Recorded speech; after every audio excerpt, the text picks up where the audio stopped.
আমাদের শরীর প্রকৃতির সর্বশ্রেষ্ঠ রচনা। যে অঙ্গ প্রত্যঙ্গ আমরা লাভ করেছি প্রত্যেকটির মধ্যে একটি নিজস্ব বার্তা রয়েছে। একটু ভেবে দেখুন, দুটি চোখ দিয়েছে দেখার জন্য, দুটি কান দিয়েছে শোনার জন্য, নাসিকাও আছে দুটি, দুটি হাত দিয়েছে দ্বিগুণ পরিশ্রম করার জন্য। কিন্তু জীব শুধুমাত্র একটি, তার উপরেও তীক্ষ্ণ বলিষ্ঠ দাঁত দিয়েছে তার রক্ষার জন্য। কখনো ভেবে দেখেছেন কেন?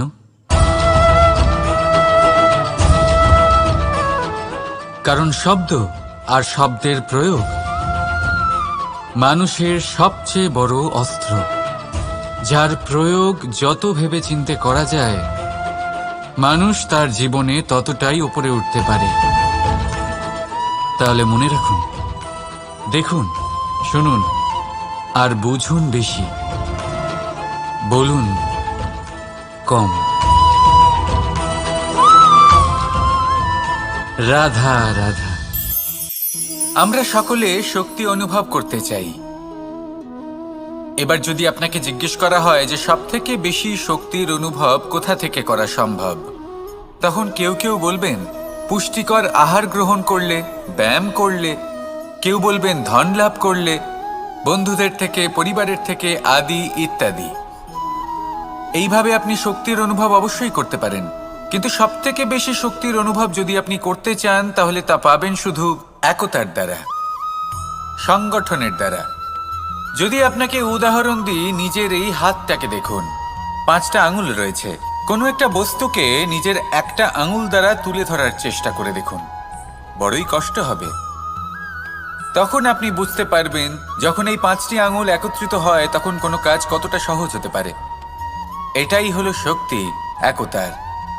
সব থেকে ভালো উদাহরণ যদি আপনাকে দিই তাহলে বাঁশি। এই বাঁশি থেকে অত্যন্ত মধুর সুর নির্গত হয় যা সবার মন প্রসন্ন করে দেয়। এই কথা সত্যি, কিন্তু এই বাঁশি আমি একটা বা দুটো আঙুল দিয়ে বাজাতে পারবো না। আমাকে প্রত্যেকটা আঙুল ব্যবহার করতেই হবে, তবেই এর থেকে মধুর সুর নির্গত হবে যা সকলকে প্রসন্ন করবে, ঠিক কি না? ঠিক এইভাবেই যদি আপনি চান যে আপনার জীবনরূপী বাঁশি থেকেও মধুর সুর নির্গত হোক বা সবার মনকে প্রসন্ন করে তুলুক, তাহলে আপনাকেও জীবনে একতা নিয়ে আসতেই হবে। আপনি একাও কর্ম করতে পারেন, পথ চলতেও পারেন, সামনেও এগোতে পারেন, সাফল্যও লাভ করতে পারেন। কিন্তু যখন সকলে একসাথে এগোবেন, সেই পথে চলবেন, সেই কর্মই করবেন, তখন লক্ষ্যে অবশ্যই পৌঁছবেন, সাফল্য অবশ্যই লাভ করবেন। কিন্তু সেই সাফল্য এবং তার আনন্দর সংমিশ্রণটাই একটু অন্যরকম হবে। তাই জীবনে ঐক্যবদ্ধ হন, একসাথে মিলে এগোতে থাকুন, আর আমার সাথে ভালোবেসে বলুন রাধা রাধা। মানুষ ভাবেন যে ধন অর্জন করা হলো অত্যন্ত গুরুত্বপূর্ণ। তিনি আজীবন ধন অর্জন করতে থাকেন, ধন অর্জন করার চেষ্টা করতে থাকেন।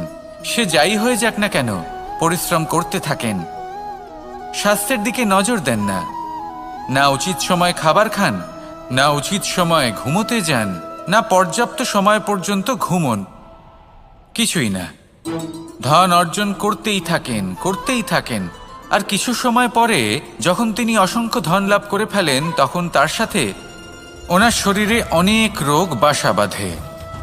এইসব রোগের উপচার করতে করতে সেই সমস্ত ধন যা উনি অর্জন করেছেন তা তিনি ব্যয় করে ফেলেন। শেষ পর্যন্ত কি হয়? আমরা যেভাবে এসেছি ঠিক সেইভাবেই ফিরে যাই, ধন এখানেই থেকে যায়। দেখুন, একটা অত্যন্ত গুরুত্বপূর্ণ কথা রয়েছে যে আপনার বোঝা উচিত। এই যে ধন, তার ব্যবহার করুন জীবনকে আরো ভালো করে তোলার জন্য। ধনের সদ্ব্যবহার করা উচিত, এমন যেন না হয় এই ধন আপনাকে ভোগ করে ফেলে। এই জীবনকে নিশ্চিত রূপে আরো শ্রেষ্ঠ করে তুলুন। কিন্তু এই ধন অর্জন করার এই প্রক্রিয়াতে নিজের সারা জীবনকে নষ্ট করে ফেলবেন না। এই জীবন উপভোগ করতে শিখুন, আর আমার সাথে ভালোবেসে বলুন রাধা রাধা। কথায় আছে, অন্ধকারে প্রদীপ প্রজ্বলিত করলে চতুর্দিক আলোকিত হয়। কিন্তু যদি এই প্রদীপ আমি সূর্যের আলোর সম্মুখে সকালবেলায় প্রজ্বলিত করে রেখে দিই, তাহলে কি হবে? আপনি বলবেন যে এটা করে তো কোনো লাভই হলো না। সূর্যের প্রকাশের সামনে এই প্রদীপ আসলে কিছুই নয়। এবার এই চিন্তা ভাবনা প্রত্যেক দিন করতে হবে, আর একটা অমূল্য শিক্ষা পেতে হবে। মনে করুন যে আপনি মহাপুরুষের সামনে বসে আছেন, কোনো মহাজ্ঞানীর সামনে, তাহলে সেই ব্যক্তির সামনে নিজের জ্ঞানের প্রদীপ প্রজ্বলিত করবেন না, নীরব থাকুন আর সেই ব্যক্তির সূর্যের প্রকাশের মতো জ্ঞান প্রাপ্ত করুন। যতটা পারবেন জ্ঞান লাভ করুন। যদি এমন কোনো সময়, এমন কোনো স্থানে আপনি আছেন যেখানে চতুর্দিক অন্ধকার, কারোর কাছেই জ্ঞান নেই, সেখানে নিজের জ্ঞানের প্রদীপ প্রজ্বলিত করুন। এমন করলে দুদিক থেকেই আপনার লাভ হবে। আপনার জ্ঞান প্রাপ্তিও হবে আর জ্ঞানের সঠিক প্রয়োগও করতে পারবেন। আর এই মন প্রসন্ন হয়ে বলবে, রাধা রাধা। মানুষের মধ্যে একটা বিচিত্র প্রবৃত্তি থাকে, অন্য সকলের বিষয়ে, তাদের জীবনের বিষয়ে, তাদের ব্যক্তিত্বের বিষয়ে, তাদের ভবিষ্যতের বিষয়ে অনুমান করা। এটা হলো অনুচিত। কারোর অতীতকালকে দেখে লোকে ভবিষ্যৎ বলে দিতে পারেন, বর্তমানকে দেখে ভবিষ্যতের বিষয়ে অনুমান করে ফেলেন। উদাহরণ দিতে হলে বলবো, কোনো দাসকে দেখুন, ওকে দেখে লোকে বলে যে ওর ভবিষ্যৎ সেটাই হতে পারে, অনুমান করে ফেলেন। আর এই রাজাকে দেখুন, উনি তো কত সুখী হবেন, উনি তো জগতের সব থেকে অধিক সুখী মানুষ, কত সুখ সুবিধা আছে ওনার কাছে, ধারণা করে ফেলেন। তবে সত্য তো এটাই যে কারোর ব্যক্তিত্বের বিষয়ে, তাদের ভবিষ্যতের বিষয়ে আপনি পূর্ণ সত্য কখনোই বলতে পারবেন না, শুধু অনুমান করতে পারবেন। আর এই অনুমান করে সত্যি কোনো লাভ হয় না, কারণ এই কাল সেটা হলো অত্যন্ত শক্তিশালী। কালো থেকে কালোতর কয়লাকেও হিরেতে পরিণত করতে পারে, অনেক বড় বড় রাজাকেও বিদূষক বানিয়ে ফেলতে পারে এক মুহূর্তেই। তাহলে আপনি অনুমান করে কি লাভ? কি পেলেন অনুমান করে? সেই জন্য কারোর বিষয়ে কোনো অনুমান করবেন না, তার ভবিষ্যতের বিষয়ে অনুমান করতে যাবেন না, কারোর বিষয়ে কোনো ধারণা করে নেবেন না। কিছু করতে হলে ভালোবাসুন, সবার মধ্যে ভালোবাসা ছড়ান, সবার মধ্যে ধন্যাত্মক ভাব ছড়ান। এই মন প্রসন্ন হয়ে বলবে, রাধা রাধা। কেউ বলে জীবন খুব ক্ষণস্থায়ী, কেউ বলে জীবন হলো একটা সুন্দর স্বপ্নের মতো, আবার কেউ বলবে জীবন হলো এক কঠোর সত্য। কিন্তু জীবন আসলে কি? জীবন হলো আপনারই প্রতিবিম্ব, একটা দর্পণ। অর্থাৎ আপনি জীবনকে সেইভাবেই পাবেন যেরকম আপনি নিজেকে প্রতিপন্ন করবেন। যদি আপনি দর্পণের দিকে তাকিয়ে হাসেন, তাহলে আপনি সামনে হাসি মুখী দেখতে পাবেন। এবার যদি আপনি গম্ভীর হয়ে থাকেন, তাহলে আপনি একজন রুষ্ট ব্যক্তি দেখতে পাবেন। শেষে সবথেকে বেশি গুরুত্বপূর্ণ হলো আপনার চেষ্টা। আপনাকে সবসময় চেষ্টা করতে হবে যাতে আপনি নিজেকে প্রসন্ন এবং ইতিবাচক মনোভাবে রাখেন। এটা হলো আপনারই উত্তরদায়িত্ব, তাকে পালন করুন। এই মনকে প্রসন্ন রাখুন, এই সংসারকে সুন্দর বলে মনে হবে। আর এই মন প্রসন্ন হয়ে বলবে, রাধা রাধা। মানুষের একটি সমস্যা আছে যে মানুষ সাফল্যকে মাপতে থাকেন, লক্ষ্যপ্রাপ্তিকে মাপতে থাকেন এবং তার তুলনা করতে থাকেন যে ও এত কিছু পেল আর আমি পেলাম না, ওর কাছে এত কিছু আছে কিন্তু আমার কাছে নেই। এই তুলনা করার জন্য ওনারা দুঃখী হয়ে পড়েন, নিরাশ হয়ে পড়েন। তাই আমি একটা প্রশ্ন করছি যে এটা কি উচিত? এই সংসারে আপনি কি নিয়ে তুলনা করবেন, যেখানে সূর্যদেব চন্দ্রমা দুজনেই আছেন, দুজনেই হলেন বিশেষ, দুজনেই নিজ নিজ সময়ে উদিত হন। এদের মধ্যে একজন না থাকলে তাহলে আমাদের জীবন কঠিন হয়ে পড়বে। ঠিক সেইভাবেই আপনি যদি একটা বড় রেখা অঙ্কন করেন, তাহলে অন্য রেখাটি ছোট হয়ে পড়ে না, সে তেমনই থাকে যেমনটা সে ছিল। আপনার অস্তিত্ব কখনো ছোট বা বড় হতে পারে না। শুধু তুলনা করার জন্য আপনার এটা মনে হতে পারে। যদি আপনি যুদ্ধ করতে চান, আপনার তলোয়ারের প্রয়োজন পড়বে। যদি বস্ত্র তৈরি করতে চান, এত বড় তলোয়ার দিয়ে কিছুই হবে না। তখন প্রয়োজন পড়বে একটা ছোট্ট সূচের। তাই তুলনা করবেন না, না নিজেকে ছোট মনে করবেন, না অন্য কাউকে। সবার সাথে সহযোগিতা করুন, আর যদি তুলনা করতেই হয় নিজের সাথে করুন, যে কাল আমি কেমন ব্যক্তি ছিলাম, আজ কি তার থেকে শ্রেষ্ঠ হয়ে উঠতে পেরেছি। ভেবে দেখুন ভবিষ্যতে গিয়ে আপনি কতটা শ্রেষ্ঠ ব্যক্তি হতে পারেন। আসুন আমার সাথে ভালোবেসে বলুন, রাধা রাধা।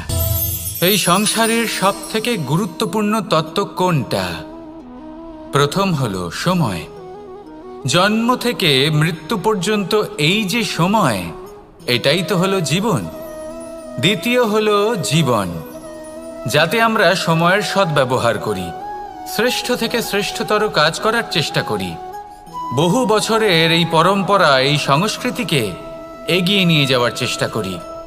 এই সংসারে আমরা অংশগ্রহণ করতে চেষ্টা করি। তৃতীয় হলো ধন, সেই ধন যা প্রত্যেক ব্যক্তি অর্জন করতে চেষ্টা করেন। এবার এই তিনটি তত্ত্বের মধ্যে একটা সামঞ্জস্য আছে, সমান ব্যাপার আছে। সে ধনই হোক বা সময় হোক বা হোক জীবন। আর সেই সমান ব্যাপার হলো যে যদি আপনি এটা গণনা করতে থাকেন তাহলে তা কমতে থাকে, যদি আপনি এটা ব্যবহার করেন তাহলে তা বাড়তে থাকে। একে সংগঠিত করে রাখতে চেষ্টা করলে এ হাত থেকে ফসকে যায়, কিন্তু যদি আপনি একে সামলে রাখতে শিখে যান তাহলে এমন কাজ করবেন যাতে সংসারের সাথে সাথে পরবর্তী প্রজন্ম লাভবান হবে। যদি কিছু শিখতে চান তাহলে সামলাতে শিখুন, গণনা করা বা সংগঠিত করা নয়। আসুন আর আমার সাথে ভালোবেসে বলুন, রাধা রাধা। এই সংসারে সাফল্য লাভ করার জন্য জ্ঞানের প্রয়োজন হয়, পরিশ্রমের প্রয়োজন হয়, দৃঢ় নিষ্ঠার প্রয়োজন হয়, নিরন্তর চেষ্টা করা প্রয়োজনীয়। কিন্তু আরও কিছু আছে যা অত্যন্ত প্রয়োজনীয় এবং গুরুত্বপূর্ণ। তা হলো ভালো বন্ধু। তাদের থাকা অত্যন্ত প্রয়োজনীয়। যদি ভালো বন্ধু থাকে তাহলে সময় এলে তারা ঢাল হয়ে আপনাকে সুরক্ষা করবেন। সময় এলে অস্ত্রের মতো শত্রুকে সংহারও করবেন। যদি তিনি জ্ঞানী হন, তাদের মধ্যে সদ্গুণ থাকে, তাহলে এই সব গুণ আপনার মধ্যেও প্রবেশ করবে। তাহলে সাফল্যের জন্য ভালো বন্ধু পাওয়া অত্যন্ত প্রয়োজনীয়। কিন্তু শুধু বন্ধু কেন, ভালো শত্রুও থাকা প্রয়োজনীয়। এবার আপনি ভাববেন, এ আমি কি বললাম? যদি আপনার জীবনেও ভালো অর্থাৎ শক্তিশালী শত্রু থাকে তাহলে আপনিও শক্তিশালী হতে থাকবেন। এই শত্রু আপনাকে প্রেরিত করবে আরও বেশি শক্তিশালী হয়ে ওঠার। কখনো কোনো হরিণকে দেখুন, তীব্র গতিতে দৌড়তে থাকে। কেন তীব্র গতিতে দৌড়য়? এই কারণে নয় যে কোথাও তার জন্য মধুর ঘাস অপেক্ষা করে রয়েছে, না। সে এই কারণে তীব্র গতিতে দৌড়য় কারণ সেটা না করলে তার পেছনে একটি সিংহ আছে যে ওকে নিজের ভোজন করে ফেলবে।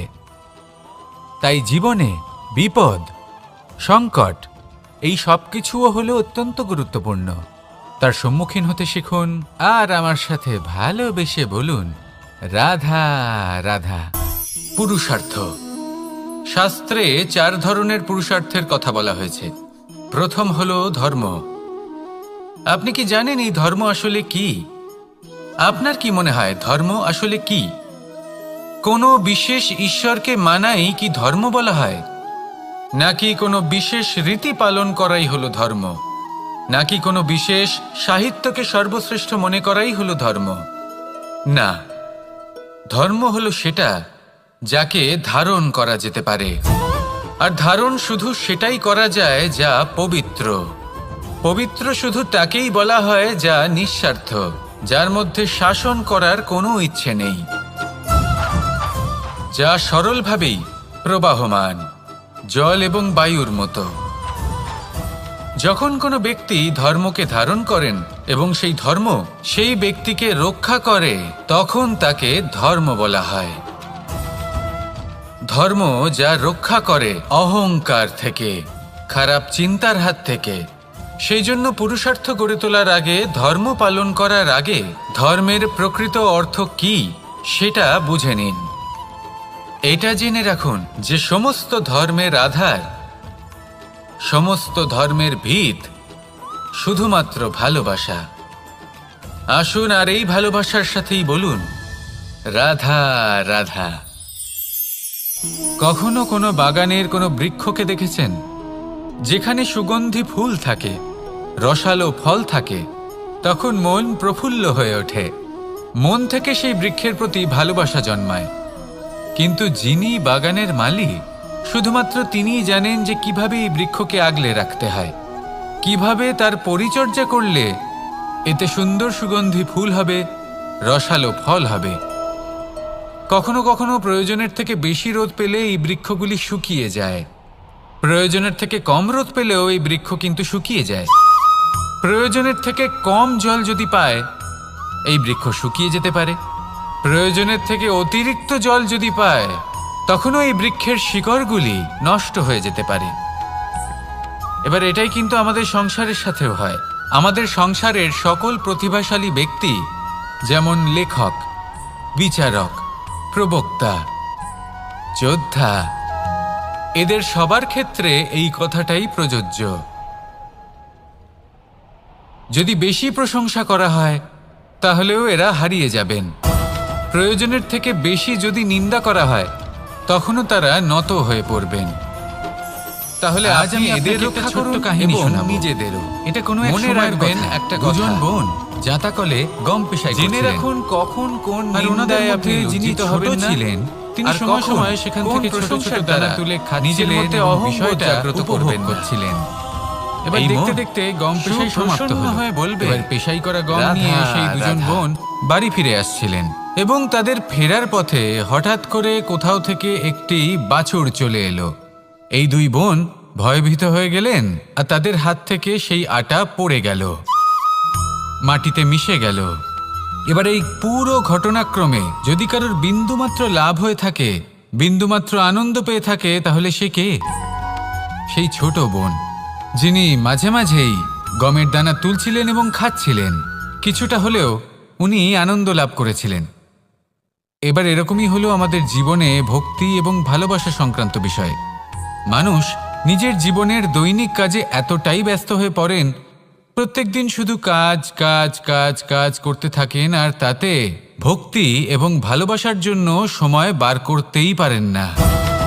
দেখুন, জীবনে ভক্তি আর প্রেমের এই যে ছোট ছোট মুহূর্ত আছে, এগুলো যদি আপনি যাপন করতে পারেন তাহলে তাতেই আপনি তৃপ্তি লাভ করবেন। বাকি সবই আপনার ব্যর্থ বলেই মনে হবে। জীবনে যখনই আপনি কোনো কাজ করবেন, ঈশ্বরের প্রতি সমর্পিত হয়ে সেই কাজ করুন। আর যখনই সময় পাবেন, তাহলে সেই সময় নিজের আপনজনদের দিন, যাদের আপনি ভালোবাসেন, তাদের প্রতি যত্নবান হন, তাদের শুভাকাঙ্ক্ষী হন। এই প্রেম আর ভক্তির ছোট ছোট মুহূর্তগুলো আপনার জীবনকে চরিতার্থ করে তুলবে। আসুন আমার সাথে ভালোবেসে বলুন, রাধা রাধা। আমরা সবাই সূর্যকে সম্মান করি, ওনাকে শ্রদ্ধা করি, ওনাকে পুজো করি। এই সূর্য আমাদের শক্তি প্রদান করেন, প্রকাশ প্রদান করেন। কখনো কখনো উষ্ণতা এতটাই বাড়িয়ে তোলেন, এতটাই তপ্ত করে তোলেন, আমাদের একথা মনে হয় যে আমাদের এই শরীর জ্বলে যাচ্ছে। তখনও আমরা বিরোধিতা করি না, তাকে কটু কথা শোনাই না, আমরা সসম্মানে তা গ্রহণ করি।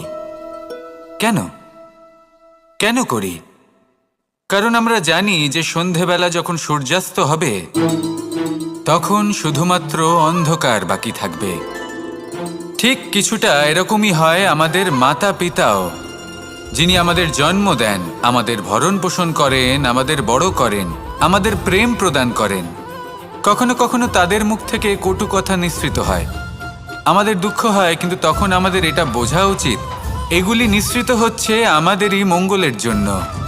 যেমন সূর্যদেব, উনিও উত্তাপ দিয়ে থাকেন আমাদেরই মঙ্গলের জন্য, যাতে ফসল পাকতে পারে, যাতে জল বাষ্প হয়ে মেঘ হতে পারে, বৃষ্টি হতে পারে, আর এই সংসারে নিরন্তর জলের প্রবাহ থাকে। আমাদের মাতা পিতা, তাদের কঠোর আচরণ, তাদের কঠোর অনুশাসনের পেছনে লুকিয়ে থাকে ওনাদের ভালোবাসা। আমাদের তা বুঝতে হবে, সসম্মানে ওনাদের গ্রহণ করতে হবে। কারণ ঠিক সূর্যাস্তের পরে যেমন চতুর্দিক অন্ধকারচ্ছন্ন হয়ে যায়, তেমনি আমাদের জীবন থেকে যখন আমাদের মাতা পিতা চলে যায়, তখন আমাদের জীবনেও শুধু এবং শুধুমাত্র অন্ধকারই ছেয়ে থাকে। সেই জন্য নিজের মাতা পিতাকে সম্মান করুন, ওনাদের ভালোবাসা প্রদান করুন।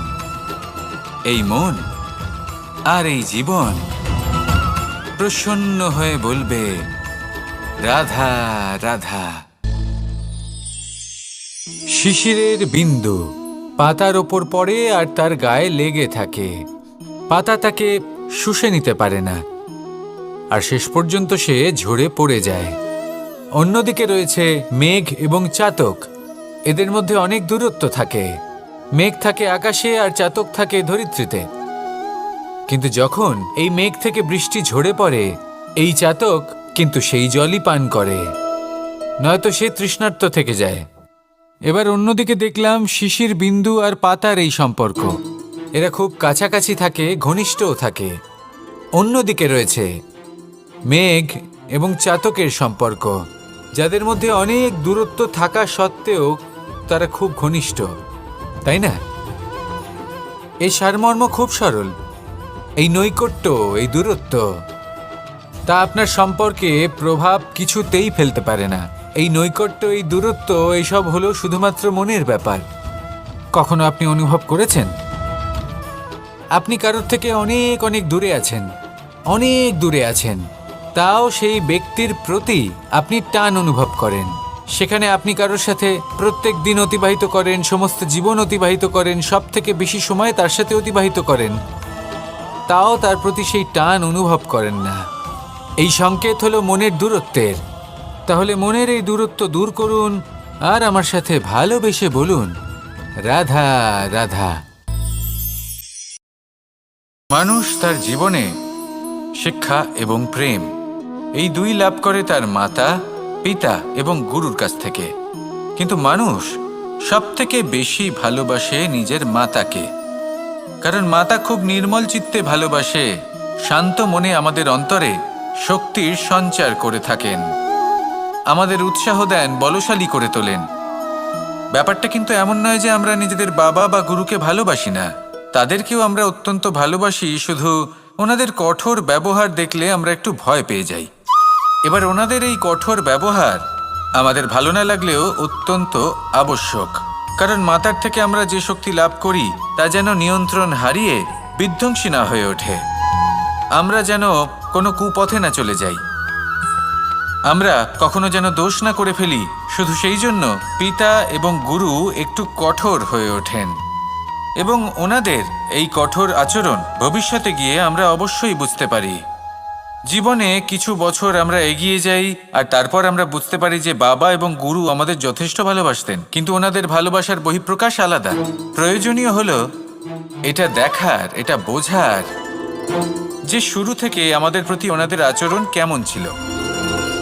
ওনাদের কঠোর হওয়ার পেছনে ওনাদের ভালোবাসাটা বোঝার চেষ্টা করুন, ওনাদের চিন্তাটা বোঝার চেষ্টা করুন, ওনাদের পথপ্রদর্শনের আড়ালে আপনার ভবিষ্যতের জন্য যে পরিকল্পনা ওনারা করেছেন সেটা বোঝার চেষ্টা করুন। তখন আপনারা বুঝতে পারবেন ওনাদের ভালোবাসাকে। আপনার মনের মধ্যে আপনা থেকেই ওনাদের প্রতি সম্মান জেগে উঠবে। নিজের পিতা এবং নিজের গুরু এই দুজনের প্রতি কৃতজ্ঞতা প্রকাশ করুন আর আমার সাথে ভালোবেসে বলুন রাধা রাধা। জীবন কিসের উপর নির্ভরশীল? ধনের ওপর, বৈভবের ওপর, নিঃশ্বাসের ওপর? না, এই জীবন নির্ভরশীল বিশ্বাসের ওপর। বিশ্বাস নিজের ওপর, বিশ্বাস আমাদের আপনজনের ওপর। কিন্তু যখন এই বিশ্বাস ভেঙে যায় তখন মানুষের মনও ভেঙে যায়, আর তারপর সে অন্য কিছু করতেই পারে না। তখন কি করা যেতে পারে? 3টে কাজ আছে যা আপনি করতে পারেন। প্রথম, ভালোবাসা। যাকে আপনি ভালোবাসেন, যারা আপনাকে ভালোবাসে, ভুল যারই হোক না কেন, তার কাছে ক্ষমা চাইতে কখনোই সংকোচ বোধ করবেন না। দ্বিতীয় হলো বিশ্বাস। যারা আপনাকে ভালোবাসেন, আপনাকে বিশ্বাস করেন, তাদের বিশ্বাস কখনো ভাঙবেন না। তৃতীয় হলো আশা। যারা আপনাকে ভালোবাসেন, আপনাকে বিশ্বাস করেন, তাদের আশা আপনার সাথে জড়িত, তাদের থেকে কখনো কিচ্ছু লুকোবেন না। এই 3টে কাজ করুন আর এই জীবন সুপ্রসন্ন হয়ে বলবে রাধা রাধা।